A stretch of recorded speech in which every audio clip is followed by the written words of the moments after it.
Assalamualaikum warahmatullahi wabarakatuh. Kembali lagi dengan saya, Mutia Fatimah, dalam acara TVS. Korupsi sedang marak terjadi di Indonesia, juga di Provinsi Aceh. Menurut Undang-Undang Nomor 20 Tahun 2001, perubahan atas Undang-Undang Nomor 31 Tahun 1999, korupsi merupakan suatu tindakan pidana yang melibatkan penyalahgunaan kekuasaan, penyuapan dan gratifikasi, serta perbuatan yang merugikan keuangan dan perekonomian negara, dan perbuatan yang merugikan kesejahteraan dan kepentingan umum.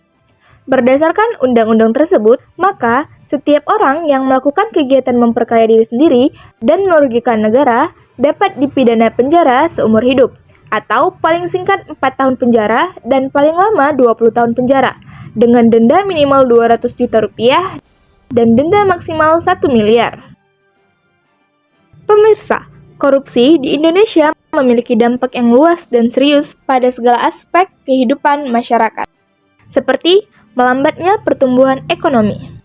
Korupsi menyebabkan alokasi sumber daya tidak efisien. Selain itu, korupsi juga meningkatkan kemiskinan, karena dana yang digunakan untuk mensejahterakan masyarakat disalahgunakan.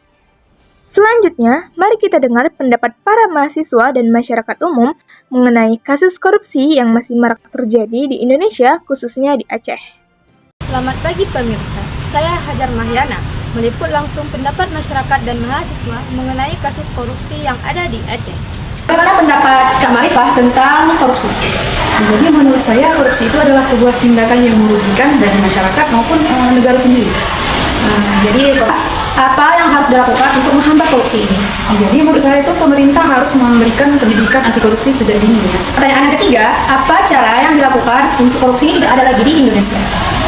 Ini yang menjadi tantangan besar. Saatnya pemerintah itu lebih mengetatkan undang-undang atau peraturan kepada pelaku korupsi agar lebih ketat dan lebih baik lagi. Apa pendapat kakak tentang korupsi? Ketika kita mendengar soal korupsi, tentu terlintas, dengan adanya korupsi misalnya sedang ada pembangunan ya. Nah, dengan adanya korupsi ini proses pembangunan itu akan terhambat karena uang untuk pekerja itu mungkin sudah tidak ada, ataupun uang untuk lain itu sudah diambil sama dia. Bagaimana cara kita untuk menghambat tidak terjadinya lagi korupsi?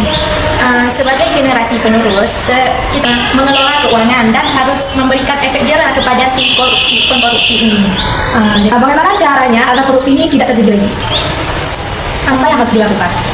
Ya tadi cara menghambat korupsi di sini ya dengan cara pemerintah itu harus lebih ketat lagi dan harus lebih itu harus difokuskan kepada pengkorupsi. Mereka itu harus memang diberikan efek yang sangat-sangat jelas sehingga. Pendapat kakak mengenai kasus korupsi di Indonesia? Kalau kasus korupsi di Indonesia ini memang sangat buruk ya bagi bangsa. Pertanyaan selanjutnya, bagaimana cara kakak untuk menghambat kasus korupsi ini? Jadi secara sederhananya itu kita sebagai rakyat kan pasti punya perwakilan kita di DPR ataupun yang salah satunya itu rumusan undang-undang perampasan aset. Selanjutnya, bagaimana cara kita menghilangkan korupsi yang ada sekarang ini dari Indonesia? Cara paling cepatnya itu memperketat manajemen pemerintahan, itu saja. Bagaimana? Harus diberantas. Korupsi. Berantas. Harus diberantas semua Bagaimana korupsi ini tidak terjadi lagi? sampai ke akar-akar. Korupsi masih menjadi momok bagi pemerintah dan pengelolaan keuangan. Saya Hajar Mahyana meliput langsung dari Gedung Kejaksaan Tinggi Aceh. Kembali ke studio. Demikian laporan pada hari ini, saya Mutia Fatimah, pamit undur diri.